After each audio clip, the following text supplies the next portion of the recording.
Welcome back to the Personal Experience Podcast. My name is Jules Scott, and this week's episode of the show is talking about the experience of being an actor and a voice actor in one of the most beloved geek culture cartoons of all time. My guest today is a man who has acted in plays and musicals on Broadway and across the country, has been in front of the camera in well-known shows such as Law & Order, Blue Bloods, and 30 Rock, and he's also the voice of Professor Oak in the Pokemon series.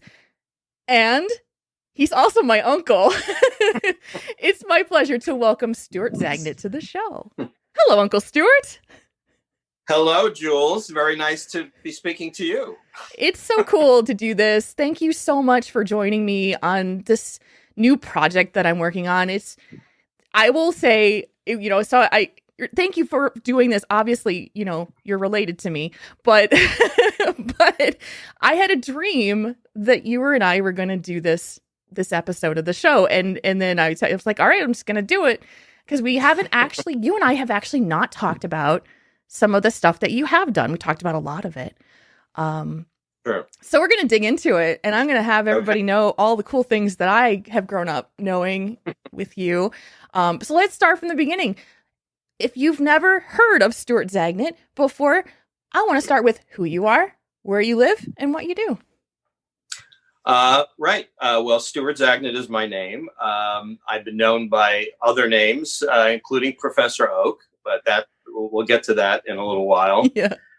I have worked pretty much in all facets of the industry. So I've been a stage actor. I continue to be a stage actor, working on Broadway, Off-Broadway. I've done national tours. The last national tour I did was of Wicked, and I was the wizard in the show for 15 glorious months, traveling all over the country. I have done children's theater. I have done regional theater. Then in New York, I've been known for a lot of, besides Broadway and Off-Broadway, I've done guest spots on episodic shows, like you said before, Blue Bloods, 30 Rock, Elementary. I had a really nice season finale of The Blacklist.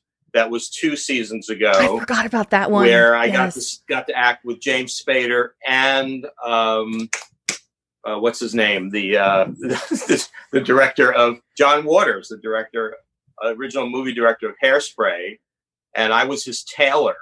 So got 2 celebrities in one guest spot, and it was really kind of a great moment to do. Yeah. I did 5 Law and Orders over the years. The last one was Criminal Intent. I did 3 of the original series. I call it Original Recipe Law and Order, and 1 Special Victims Unit. So I have this little side business doing guest spots, and I was literally 24 hours away from opening in the revival of Caroline or Change, the musical written by Tony Kushner and Janine Tesori, that was opening at Studio 54. Mm-hmm. And we had an invited dress rehearsal on Thursday night, March 12th, which never happened because at 3:00, basically, they said, we're shutting the theater down. And if you want to have the dress rehearsal, we can do it without the invited audience. And the cast basically said, well, we think we should go home and make sure we have food in the refrigerator, because suddenly the awareness of this pandemic hit us, just over the heads. And so we basically got out of costumes and said our goodbyes and went home. And I was back once on June 1st to take a few things out of our dressing rooms. But the good news is the producers are committed to the show, and they've told us that they are planning to produce the show in April of 2021. So here we are. We will be opening a full year from when we were supposed to originally open. And that is the plan as of now. And I certainly hope it happens. So it's a lovely show. It's a great cast.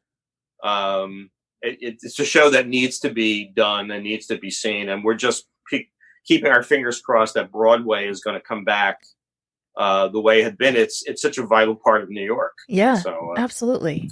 So I'm going to take you back a little bit and talk about the beginnings, because I really want to talk about the career that you've had, and then at this point now at the end would really like to talk about how this has all affected you in the pandemic and the entertainment industry as a whole, because I think that is something that is very important that people have to understand, especially for actors, entertainers. So we're going to tell your story, and then are people going to pop in all of a sudden from right? years ago? I mean, in the pandemic crisis, I haven't been able to get all of those people to show up at your door yet, but give me enough time and I could. Sure. So I want to go back to the beginning of when you realized that acting was the thing that you wanted to do with your life. When did you think that was the moment? Well, if I go really back, we had a Sunday school Purim play we were going to do, and I was cast as Haman, the villain of the piece. Yeah. And I would say being the bad guy in that was so thrilling to me. They hung me and I was hooked. When that point I said, I got to do more of this. This really pushed the button, and I said, this is for me. How old were you? Was I maybe 10, 9 or 10 at the time? And so now I'm in grade school, and every time there's a holiday play, there was the school chorus, and I had a beautiful, I had a 3-octave range at the time. I could sing soprano, I could sing alto, I could sing a little tenor before my voice changed. So the choral director loved it. She loved it so much that during the Christmas holidays, I felt really uncomfortable singing the words Christ and Jesus. So the bargain we struck was I could sing all the notes. I just didn't have to sing those words.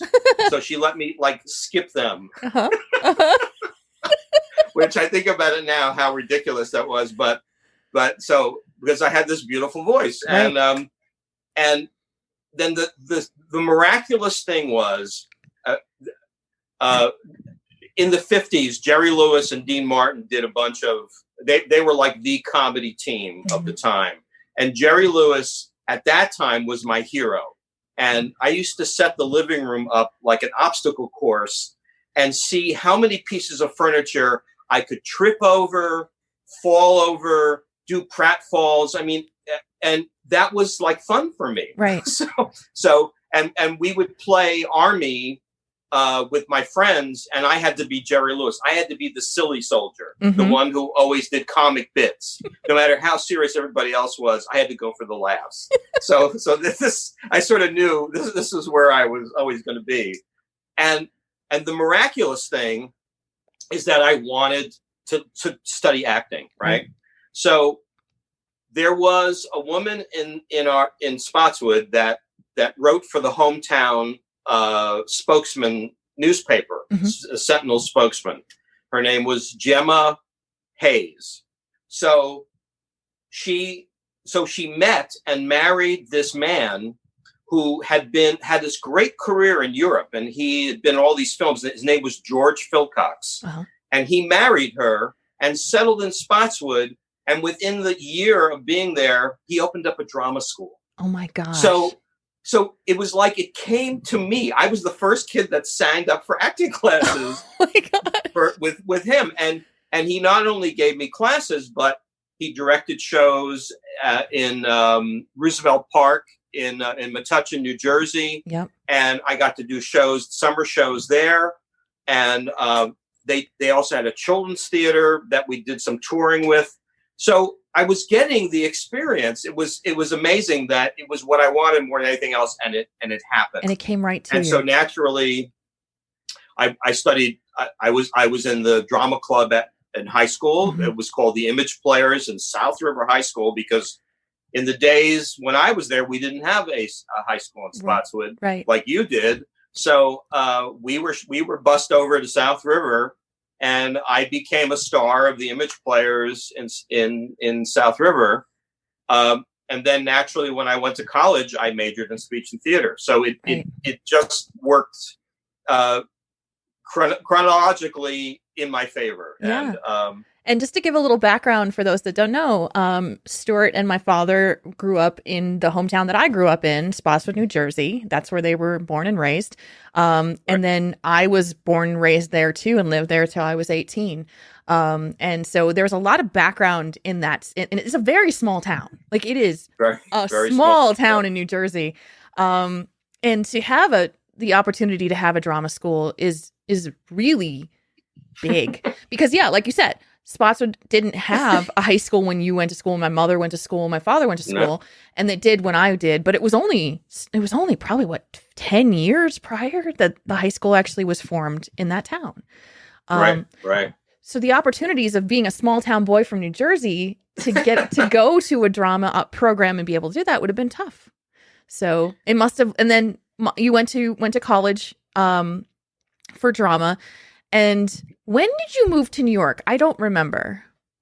So I graduated in the early part of the 70s, and I stayed. I lived in Montclair, New Jersey, for 3 more years, or maybe 7. So around 1977, I moved to New York, and it was. It was my dream come true. And I lived on the Upper West Side of Manhattan, which was also a dream because it was just like, this is to me the epitome of New York living. And I applied my trade. I mean, I started looking for work. I wasn't in any of the unions yet. So it was really whatever I could get. And I did a lot of children's theater. One of the first things I did was a tour. It was a production of Pinocchio that was going to be done all throughout Louisiana, and the base of the production was in the French Quarter in New Orleans, which was the most amazing place to be. A little small town boy from New Jersey, and suddenly I'm in the home of jazz and music, and it's an amazing thing. It's so amazing that the first night I was in New Orleans, I'm walking down Bourbon Street, and I see a man smoking a cigarette under a street lamp in a business suit. And it was Tennessee Williams. What?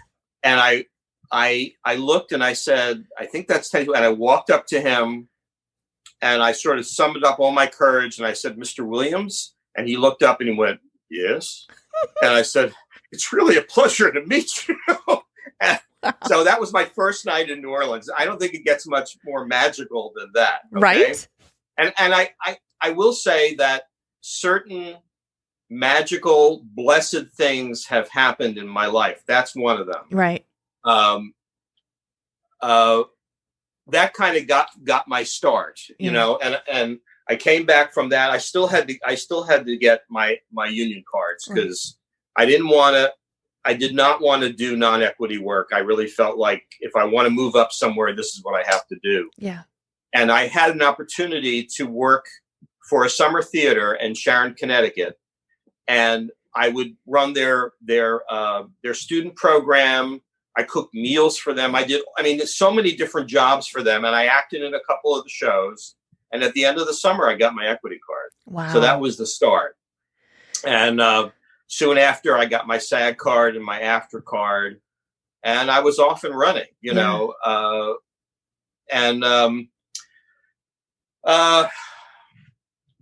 You want me to keep forging? Yeah, I've always wondered: has stage acting been the focus always? Has it always been the thing, the dream? I think it always started out that way, and I think no matter what I do, I keep coming back to theater. The strange thing is I didn't do a musical until I got to college. And the first show I did at college was a student production of The Fantastics. And it was the first time because I really thought, singers do musicals. Actors act, Right. but they're just singers. They don't really know how to act. And I had such a good time. And I was Huckleby. I was the boy's father, and my best friend in college was Bellamy, the girl's father. Mm-hmm. And we had such a great time doing the show. I said, "Wow, this is like an amazing discovery."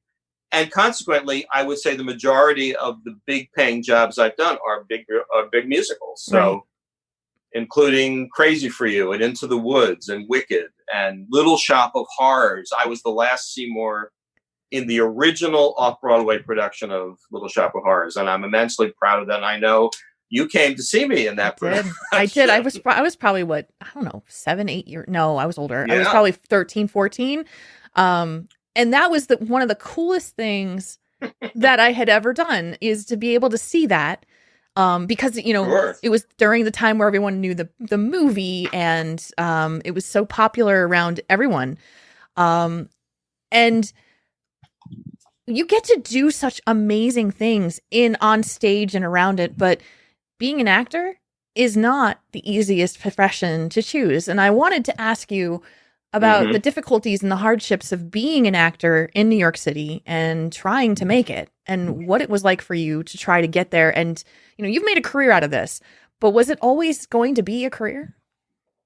Well, let's say I did not come to New York with a fallback position. I remember my mother, may she rest in peace, saying to me, "But what are you going to do?" She always wanted me to get my teaching certification, right. And I would jokingly pat my rear end and say, "Well, I have this to fall back on, Mom. It's like I'm going to be okay." And because I think she's someone who wanted to do many things that she never got to do. Yeah. Like she had wanted to travel, and she had wanted to write. And I think in a way I was fulfilling a lot of the dreams that she had. Yeah. And she didn't want to kill that for me. Right. And even though my father was a little more disapproving and didn't understand, because mostly he didn't understand how was he going to make a living doing this. That was his big concern. And my mother basically said, he's going to be okay. He loves this. And, I'm glad they got to see a couple of things that I did in high school before they passed away. They passed away. Tonight, I'm actually lighting the candles for my father. It's the 50th anniversary of his passing. And it sort of boggles my mind that many years have gone by. Yeah. And that's just the reality of it. And I hope that they're smiling down from wherever they are and know that I did all right, that this is where I was supposed to be. So, basically the answer is, I think I didn't really have a big alternative. Right. And yeah, there've been a lot of dry spells and a lot of disappointments. And I made it sound earlier like, and I got my equity card and all that. It took a long time. I got to that point where I didn't know if I was going to get my union cards. And then all of a sudden the opportunity happened and I took it. Right. The minute it presented itself, just like Broadway. I mean, a lot of my friends had already been working on Broadway, and I said, well, maybe it's just not in the cards for me. Maybe, right. and I will work in whatever venues are available. And I think the thing is, as soon as you kind of make peace with that, something happens in the universe. Yeah. So finally, there was a show, The Wild Party. I mean, I had understudied for somebody on Broadway in a show, but had never gone on because this guy had never missed the performance. Mm-hmm. So I didn't think of myself as actually having made my Broadway debut because I was sitting backstage watching. Right. So when the show, The Wild Party, came, that was being produced by the Public Theater and being done on Broadway with Mandy Patinkin and Toni Collette and Eartha Kitt, among other people, there was a gentleman in the cast who left that the show before it even got to Broadway. They were just workshopping it to go to a production of Kiss Me Kate that was going to Broadway. So suddenly there was a role that was really right for me. And I got an audition. I hired a coach to work on the music. I really had not done that before. And I said, I'm not going to take any chances here. And I worked on the material and had initial callback. And then I had an initial audition. Then I had a callback in a week or two later with the guy who was already cast to be my partner in the show. So there was like two producers, Gold and Goldberg. So I was auditioning for Gold. And at the callback, the guy who came in to sing with me, and fortunately, he was an old friend of mine. And we hadn't rehearsed together, but I had learned the part, and we got up there and sang as if we did this all the time. It just was like we just totally felt each other's energy. I got the role. And so my Broadway debut was on stage, was in The Wild Party, which led directly to Seussical. Yes. Because I had done all the pre-Broadway work of Seussical, and that came to Broadway immediately after Wild Party closed. So I did those two shows in a row, which was amazing. And then of course I had a dry spell and didn't work on Broadway for like more than 12 years. Yeah. And so I did more off-Broadway. I did touring. I went on the road with Crazy for You, which was the most amazing. First I did Into the Woods, the Sondheim musical, which was great. And talking about blessed times, well, I was on stage as the Princess Stuart. I covered the Baker, which was one of the lead roles. Right. And that was the role I really wanted to do. So you could request a performance. And if the person who did the role agreed, you would get to do the performance. There would be no difference in money. I could say I've done the show on in this national tour. And so I asked for, we were going to be at the Kennedy Center, and I asked for the last Saturday matinee performance at the Kennedy Center. And I went to the gentleman who was playing the role, and I said, how would you feel if I did that matinee show? I asked this like more than maybe 5 weeks in advance. And he said, oh, fine, it's fine. I can go to the movies. I'll take the day off. So he would, so we did that. Right. And I rehearsed. I was having regular understudy rehearsals, but I was just drilling everything. The show started at 2:00. I got to the Kennedy Center at 11 o'clock in the morning, and the stage crew wasn't there yet. So I had to wait for them to unlock the theater. I was so ready to go. Yeah. And I get in and I'm checking everything, and curtain goes up and we go into the show, and suddenly we are doing it, and everything's flying by, and I'm just hitting all my marks, and it's so magical. And I don't think the performance could have gone any more perfectly. I was in the zone. Everything just worked out, and the curtain comes down, and I am exhilarated and relieved, and everybody's congratulating me. And then the stage manager walks out from the wings, and he gets our attention. He goes, somebody would like to say hello to you. Whoa. And he brings out Stephen Sondheim. What? Who, unannounced, had decided to come see the matinee. He was in town, and he had regular house seats, which he often gave to friends or family. And our stage manager, it took him about half of the first act to realize that Sondheim was sitting in Sondheim's house seats. Wow. And he had the good sense not to tell us that Sondheim was in the audience. So I didn't imagine, if I had known before I set foot, I would have been a wreck. Yes. So it was enough that I had family from Maryland who had come. My cousin Bruce from Maryland had come with his family, and I was doing it for them. That's really. So one of the girls who plays the stepsisters turns to me and says, "You are the luckiest son of a bitch I've ever met in my life." And I have to agree. At that moment, I felt, to my first time on in a lead role, and Sondheim was in the audience and saw me. What So a moment. He stays after and gives the company notes for about 40 minutes. And he gives me notes as if I do this role every night of the week. And he was lovely and gracious. And I was meeting my relatives for dinner after the matinee. And I ran to this Italian restaurant, and I don't think my feet touched the ground. I mean, I think I floated over from the theater to the restaurant, and it was the most, magical thing. There's not much that tops that, No.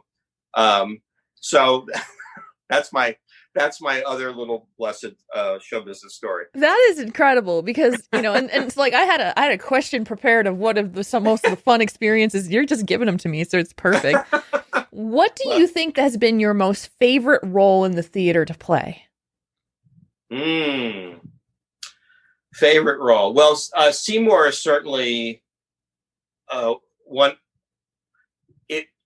Seymour is one of the hardest jobs in the business, but to me, the hardest ones are the most exhilarating, and the ones that match that are doing Tevye. I got to do Tevye in a production of Fiddler at Syracuse Stage, and doing that for the first time, because you're talking about someone who always identified as Muddle. That's what I was for many years. Yeah. And I played Muddle in a dinner theater production in New Jersey. And then you get to a certain point and you look in the mirror and you finally go, you're not Muddle anymore, are you? You're really not. You've aged out of it. And when I finally admitted and embraced the fact that maybe I was Tevye, it opened up a whole thing for me. And I realized that's one of the richest. It has everything. It's comedically brilliant. It's dramatically satisfying. You get to do every conceivable emotion in the course of 2 hours. Yes. And it was really memorable. And more recently, I got to do Max Bialystock in The Producers. And that was a summer production at a theater on Long Island called the John Engelman Theater. And that was almost as much because the role of, and I've been a huge fan of the original movie with Zero Mostel and Gene Wilder. Yeah. I mean, that's the non-musical version, the original one that Mel Brooks wrote. And I've always identified with the role. And Zero Mostel has been one of my heroes. So I always felt like my performance was an homage to Zero. And it was so much fun to do. It's nonstop. I mean, I was barely off stage. Yeah. I mean, basically, I'm on stage for every moment of the show, except Leo has a fantasy number that he does by himself, and then he has a dance number with Ula later on. And those are the only times I really got to wipe my brow and take a deep breath. So, yeah. But I would prefer to do those than the ones. The Wizard was a fun show to do, but I think somebody clocked that he's only on stage for a total of 17 minutes. Yeah. In the whole show. Yeah. Because they talk about him for an hour. Yes, they do. And I get to come on right at the end of Act 1 and introduce myself. And then I have he has a pretty nice second act, but they're just very specific little scenes. Right. So it's hard to break a sweat, But these other ones, I would prefer to break a sweat. And Crazy for You was great. This was the same creative team that did the Broadway show. So it was Mike Ockrent, and he passed away, but he was genius. And he wrote the script as well as directed. Susan Stroman, who's a Tony Award winning choreographer director. And the entire original creative team sent out the national tour. And I played Zangler, who was the Ziegfeld-like impresario. Mm-hmm. And it was just one of the most delightful shows to do. And the audience loved it. So to be in a show that audiences just that they can't get enough of. Yeah. It's great. It really feeds me as an actor, and you feel good at the end of the day, it's and I never complain about working hard. It's, it's part of the job. Yeah. I think it keeps me young, and I'm ready for more. Basically. It's absolutely true. And, that brings me to a thing that I didn't even know that you had been involved in until several years ago. And that was voice acting for cartoons. Yes. And I will admit that in my childhood, I was not really into anime. I wasn't into a lot of cartoons, and I didn't know that my own uncle was voicing Professor Oak in Pokemon. And I don't think I even realized it until I went to see you when you were touring in Wicked, and you came through Madison, Wisconsin when I was living there. And my friend was so excited because he knew you were the voice of Professor Oak and wanted you to record a little thing on the phone for his. He came with us. That was my friend Jason. And he wanted to have you record something for his daughter, who was totally into the Pokemon series. And I still didn't even get it. And now people are just like, they geek out completely about the whole thing. And so I obviously want to talk to you about it and get your feel of it. Sure. Like when you got the gig to do this, did you know what it was? I had no idea. I had done a little voiceover acting in commercials.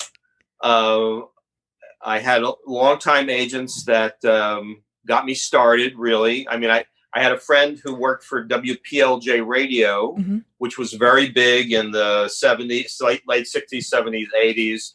And he helped me put a reel together, and it sat on a desk at this agency. And a new guy came in to the voiceover department, and he had a pile of tapes. And you'd think, chances are, most percentages, they would take that pile of tapes and toss them in the garbage and then look for new ones. Well, he sat down and he started listening to them. So he hears my demo tape that I put together. I just made it with my friend. And I have to say, he had a lot of experience. So it was really nicely produced. And I get a phone call and he goes, your tape came across on my desk, and I listened to it, and I really liked it. And I'd like to know if you want to work with me. And I went, yes. Yes, please. So we started, and I, one of the first things I booked was Acme supermarkets, which there's a few of them around now. It used to be bigger, and they were having a contest, and they needed someone to do this little kind of upbeat, contest. If you like prices, and prizes, then play Bring It All Home from Acme. And it's like, so I did this with all these tags, right? All these tags. So I go in for a session, and I must have been there for an hour, and they go, this is a tag for this region, this is a tag for this region. And I don't think about it. I just go home. And then about 3 weeks later, I go to my mailbox, and there's a 9x12 envelope, manila envelope, from my voiceover agency. And I go, wow, that's big. It's not just one of these, it's big. So I open it up and I sat down, and there is a pile of session fees that thick. And they're all, because every one of those things was a different fee. Yeah. And I took a calculator and I started adding them up. And the tears started to flow down my eyes. I had never made that much money on any one job in my life before. And I went, oh, wow. So that's what this is. All right. So then we fast forward, and I'm doing basic stuff, but I haven't done any cartoons. And a buddy of mine who had been like a child actor and in his teens, he was getting out of the business, and he was getting his law degree, and he kind of did some stuff just on a lark. He didn't really take it seriously. But a buddy of his was going to start producing a new anime series, and they were looking for character voices. Mm-hmm. And literally said to me, well, my friend is doing this. Here's his number. Give him a call and tell him you're a friend of mine. Mm-hmm. And I did that. They set up an appointment. I went in. I did about 5 or 6 different voices of different characters. None of them made any sense to me. There were all these different, they would put a video of a character without any dialogue, and I'd look at it and I'd read the copy that they gave me to go with it. Right. And I did them. One of them was this kind of eccentric scientist character with a lab coat. I did that. I went home. And a couple weeks later, I get a phone call. I said, well, we'd like you to do this Professor Oak character. And I said, okay, great. That's great. So I'd go into the sessions, and in order for me to remember what they wanted me to do, they would play back my audition because I didn't remember what I did. Right. Right. So I do that, and I'm doing the show. I'm doing recording things, and it's just another show. I don't think I've ever seen an episode of it because right now they haven't launched it. We're just doing them. Right. And then, about a year goes by and it launches, and I know it's popular, right?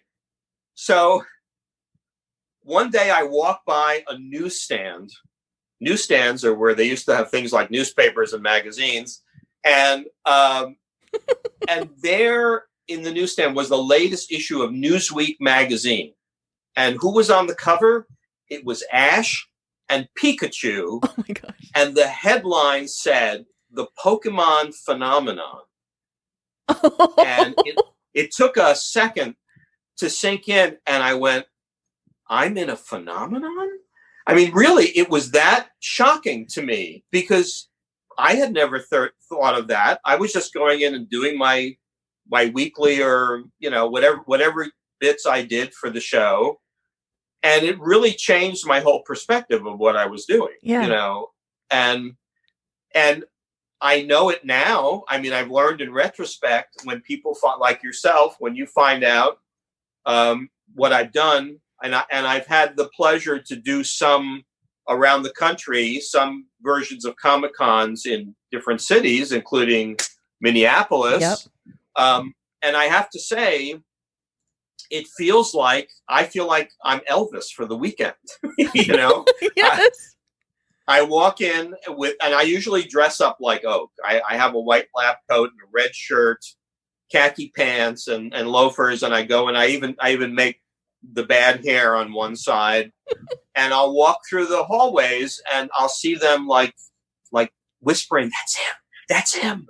He's the guy." And then people come up to me, and no matter how old they are, they could be in their 20s, they could be almost 30 or what. Everybody turns into a 10-year-old when they meet me. Yes. And people go, "You were my whole childhood." Or a big one is they'll say, Can I hug you?" Oh.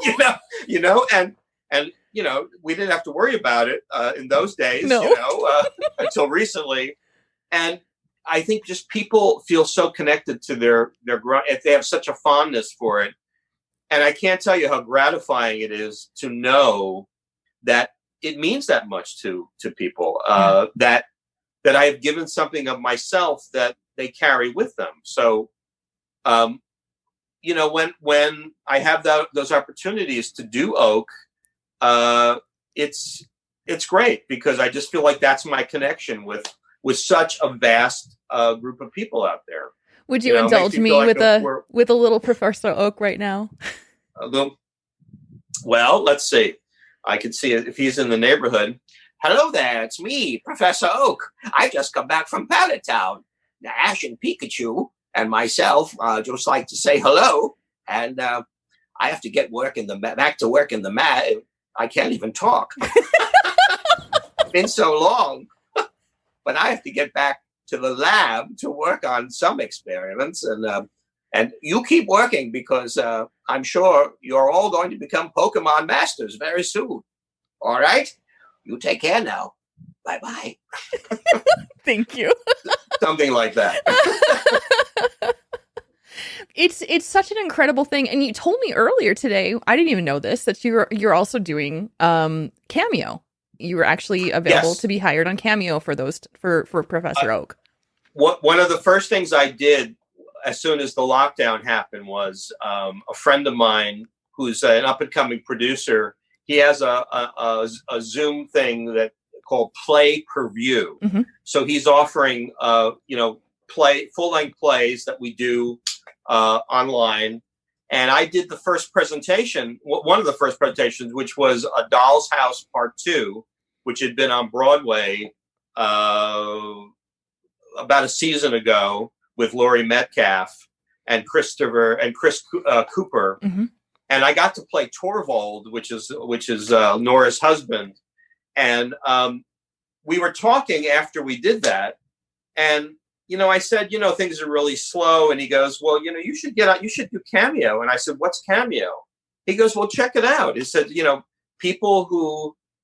celebrities of all stripes can post something and people can hire them to do greetings for birthdays, anniversaries, whatever.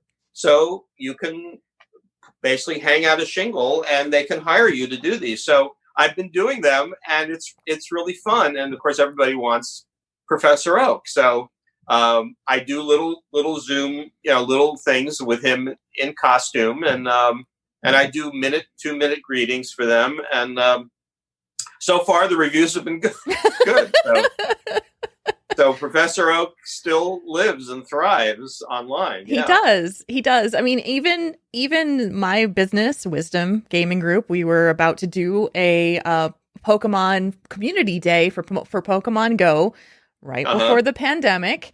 And I had gotten them in touch with you. And I saw the video that you did for this community day that never got to air. But I felt bad, but they sent me the copy. I worked on it, send it into them, and I was supposed to go make a live appearance for them. Yeah, we were going to be able to get to see you, and it was unfortunate with everything that happened with the pandemic. But I love that Professor Oak lives on, and I love that you've embraced it as something that is part of pop culture and also part of people's childhoods. One of these days, I hope that I can come to a convention and see it in action. Because I think that would be great. That would be one of the coolest things, because I know that feeling for people where they just see their hero. Yeah, one of the greatest times was, I think it was Birmingham, Alabama, and we had four original voice actors from Pokemon. So I'm up there with Ash, and I'm up there with Veronica Taylor, Eric Stewart.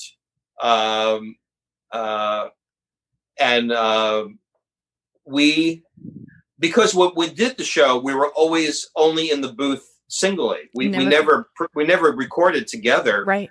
So to be in a room at the same time and field questions was the best, because we would play off each other. I could go in and out of character. So sometimes I was speaking, sometimes Oak was speaking, and it was the best, hour or so playing off each other in the audience. And those are kind of joyful. So I hope there's more down the road. I would love to do more of those appearances. And like I say, the fans are so lovely and they're so enthusiastic. And I have to say, I honor and respect that. I know how passionate they are about the series. Yeah. And I think it's great. So,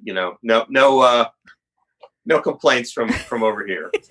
When you did the recording for Professor Oak, you actually used an alias. So if you actually go back and you look at, and this is probably why I missed it too, is that the name of the actor listed under Professor Oak is Stan Hart. Yes. Can you talk about Stan Hart and why you used an alias? There were a lot of people who just chose to not use their own names. And I don't know whether that time, privacy issues or whatever. So in some of my side jobs, because I did do side jobs when I wasn't acting early on, one of the jobs I did was selling subscriptions to the New York Times. Mm-hmm. And we actually went to the old New York Times building on 43rd Street, and we had a whole room to ourselves, and we were just on the phones selling subscriptions. So you always had to answer the phone. And when I said, "Hi, this is Stuart Zagnit," for me, the T of the last T of Stuart and the Z of Zagnit would tend to slur together. And I said, that's not really clean enough. So there was a writer on the staff of Mad Magazine, and his name was Stan Hart, mm-hmm. Stanhart. And I said, what a cool, clean name. So I borrowed it. I borrowed his name, and and imagine going, "Hi, this is Stan Hart for the New York Times." It's very easy. It's very clear. And that became my, and I went, okay, other people are doing that. So for the first couple of years, I was Stan Hart. And then I guess I had enough of being anonymous. And I guess part of me said, it's really no consequence. And maybe Stuart Zagnit needs a little publicity. So I went back to using my own name. And it's interesting because online there would be discussions of who was the better voice actor, Professor Hart. Was it Stan Hart or was it Stuart Zagnit? No way. And some people were Stan Hart fans, and some people were, and so I had to try to clear the air to say, well, they are one and the same. That's really funny. I did not know that happened. Yeah. Oh, internet. Yeah. So I hope I haven't burst anybody's bubble here, but he is me and I am he, and I'm always grateful to the real Stan Hart because I always admired his work. Those original writers of Mad Magazine were the best, and as were the artists. Yes. And a lot of my humor was, that's part of it too. Was reading that. So I want to talk to you, kind of the last few questions that I wanted to talk to you about, because we have actually almost gone an hour. My gosh. Mm-hmm. Let's talk about how the entertainment industry and you have been affected by COVID and the pandemic. Because I think it's really important. And as a podcast, it is my goal to increase awareness and help people understand things that they may not be aware of. Sure. And I would like to talk about that from a perspective of an entertainer and an actor, and what it's been like for you and what the future seems to hold at this point. It's a great question, and it's we've had 3 Zoom meetings now with the cast of Caroline or Change, Mm-hmm. And we share this commonality now because imagine we did our whole rehearsal thing in a studio. Then we got to the theater and we got to see the set being finished, and we got our costumes done, and we had our makeup tracks and everything. And when a show is about to open, there's this inertia, this beginning of excitement, this momentum that picks up, and it's going to happen. And here we were. And I remember the invited dress rehearsal of Newsies. I was in the original cast of Newsies. I covered 5 roles, so I wasn't on immediately. But being in the audience and watching that invited dress rehearsal audience Mm-hmm. erupt, they literally burst from their seats before the end of Act 1. They were so just blown away by this amazing show. And we had a sense of that happening, and we wanted to experience our first real, foolish audience in the theater, which we never got. So it's all those elements in a 12-step program. There's rage, there's anger, there's denial, there's acceptance, and we're sort of working through all of those phases. I think the fact that we're all in it together and the producers have kept their commitment to the show is helping us get through it. Right. But I know a lot of friends of mine, people who were in Moulin Rouge who had quite a few people that got COVID, and one one actor who I've known for years and years and years, Danny Burstein, came close to dying because of it. I mean, he really, he was in intensive care for 4 days. I mean, and these, to be that close to what you do and then have that all taken away from you is pretty drastic and severe, and we can be insecure enough anyway. Right. So then when this thing that's beyond anybody's control happens, it just shakes your foundation. And I think everyone has a different way to process it. I think every time we get together on Zoom, we kind of support each other, but it's still a long way off. We have a couple of seasons to go now. We have to go totally through summer, totally through fall, winter, and then we're talking about spring. So it's going to be very challenging as a performer, which is why anything I do, if I have more opportunities to do Zoom plays, I'm going to take them. Right. I need to keep the gears greased and keep my technique going, and it sharpens me. Yeah. In the meantime, I think a lot of people are keeping busy. We've done a lot of home improvement stuff in the house, which has helped, and we've had time to do that. Right. There's always things in life that you put off doing the things that you meant to do. So in a way, it's giving us a time to stop and look at other things in life. Yeah. And we're going to try to go away in socially distanced places. We're going to go to Maine for a week, which is nice. Yeah. Seeing a few. We went to Montauk for 3 days and had a private cottage, and that was nice too. It's important to be human, and admit that things happen beyond your control. Yeah. So I think it's a learning situation, and I'm trying to stay above it. And like everything else, I have good days and I have not so good days. Yeah. And if I do have a pretty low day, I just have to say, well, tomorrow it'll be different. I mean, I'm an eternal optimist. Mm-hmm. If I wasn't, I would not be in this business, because I tell people who are starting out, and I say, if there's anything else that you love and that you think you would be happy doing, do that. Yeah. It's better than the ups and downs of performing arts, because it's not fair. It's not equitable. It's survival of those who can survive. And so my thing is, if you're going to do it, then really work on having a good attitude about it. Right. Because it can break you and it can make you very unhappy, and nobody needs to be unhappy on a regular basis. So no. I try to find my little joys wherever I can. This is such a relentless, like this. Yeah, like it's such a relentless business as it is. And now, I mean, I'm grateful that you have something to hold on to, knowing that in spring of 2021, that this production will happen. But how do you see the entertainment industry changing as a result of this pandemic? It's going to be probably the biggest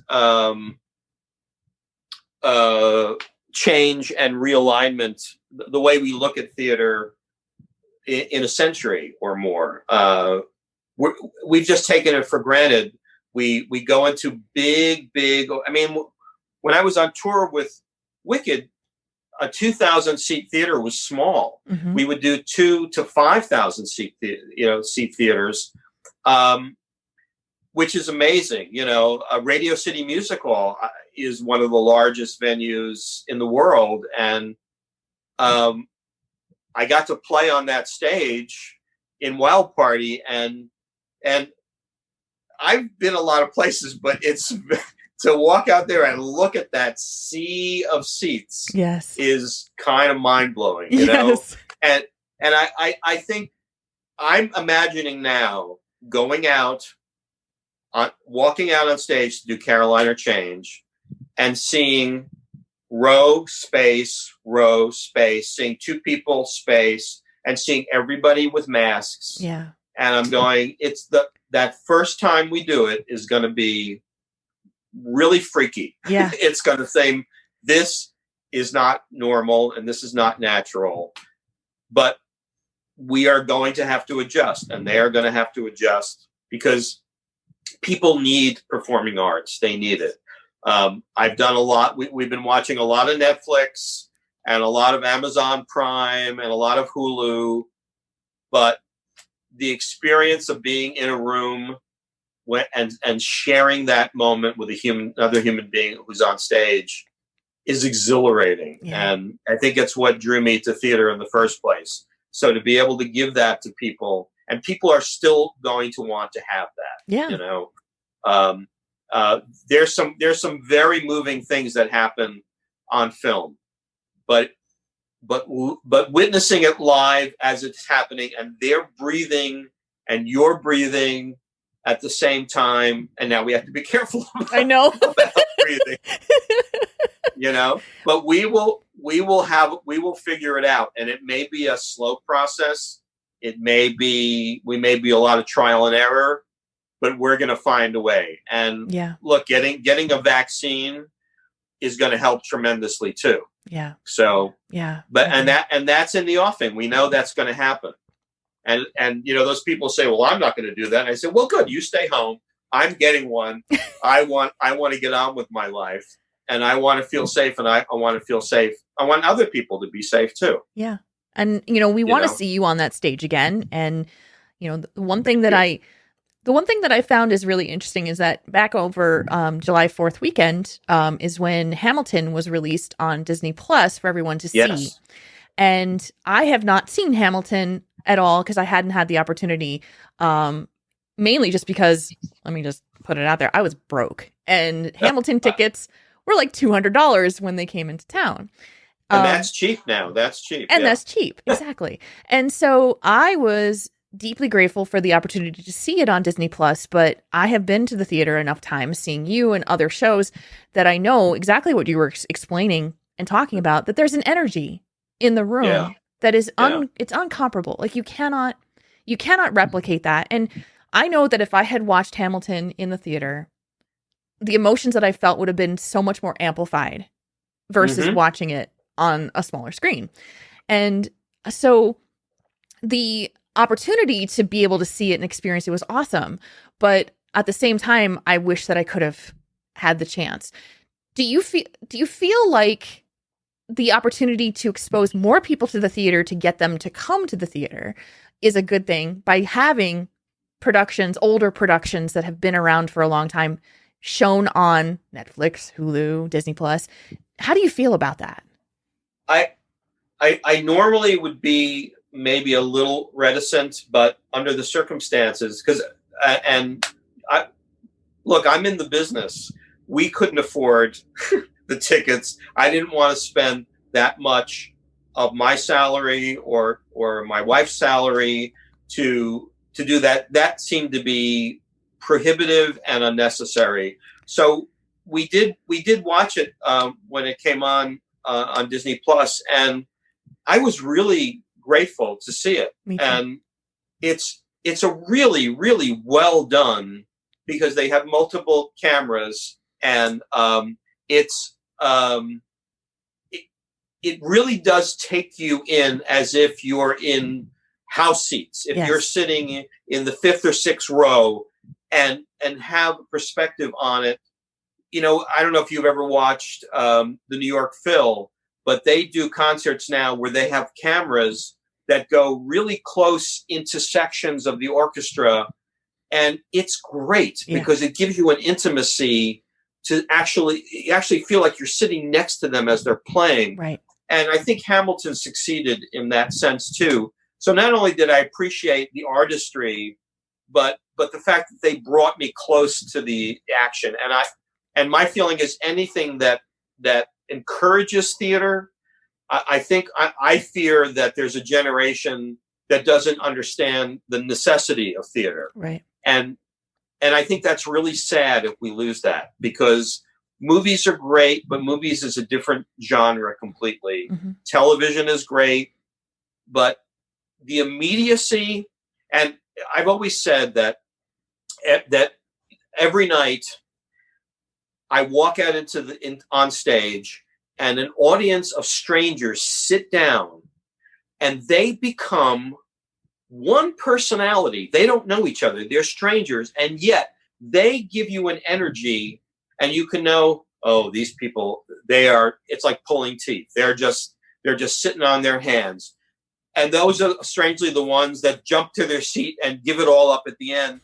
Or there's those nights where the energy, from the moment you open your mouth, you know they're with you. You feel it. You feel the little bits of even the quiet responses, and you know they're hanging on every word. And that's electric. That's if it's electric for the performers. I've also been in an audience. I went to see the revival of Angels in America, which just blew my mind. It was so brilliant. And to see these performers, and I know this is happening right now, and I know they've been saying these words, but this night, at this moment, is just happening for me. Yeah. This hasn't happened precisely before in any other performance. And that's true, because no performance is cookie cutter. Right. That energy will inform what you bring. And even though the lines are the same, something minute changes. So it's your personal experience, and people should never downplay that. It's singular, and I hope it never dies out. I hope it's here. Look, the Greeks and the Romans were doing theater, and probably cavemen were probably doing shows for each other too, talking about the hunt and how they, who Exactly. knows? And then I made fire, Well, that's the whole play. Yeah. I totally agree. And I think that out of everything, the pandemic is not going to bring the theater down, though the experience may be different for the ones that have experienced it in the past. I hope that we get back to the days where you can have the shoulder to shoulder seating and the people at the edge of their seat together as one audience, listening and responding and laughing and clapping and cheering as part of it. I hope that comes back. I do. Absolutely. As do I. And I think it will. I really do. I trust that we'll figure out a way to do that. And it needs to. And I know. My dear uncle, this was incredible. Thank you so much for sharing your stories and your anecdotes and experiences about acting. It was a pleasure. And I would love for you to tell the audience how they can get in touch with you if they would like to talk to you more. Sure. Well, as I said, there's always Cameo if you want to do a little request. I have a fan site on Facebook called Fans of Professor Oak, which they can drop me a line. Mm-hmm. That's probably the best way, and send me a little message. And I'm always happy to hear from Pokemon fans. So give me check me out. Send your favorite stories of Professor Oak. That's right. There's many more. Thank you. And it was really lovely to talk to you too. So thank you for having me as a guest. I appreciate that. It was my pleasure. Thank you so much, and we'll talk soon. And that will do it for this episode of the Personal Experience Podcast. If you would like to nominate or suggest a guest or topic that you'd like me to cover, you can reach me and the show in a few different ways. You can reach me by email at personalexperiencepodcast@gmail.com. You can tweet me at JulesRPG, or you can tweet the show at its brand new home at PersonalEXP Show. This show is available on iTunes, Google Play, Spotify, Pocket Cast, Direct Feed, and YouTube. Thank you for listening to the Personal Experience Podcast. Seek understanding, feel empathy, connect to one another. I'll see you next time.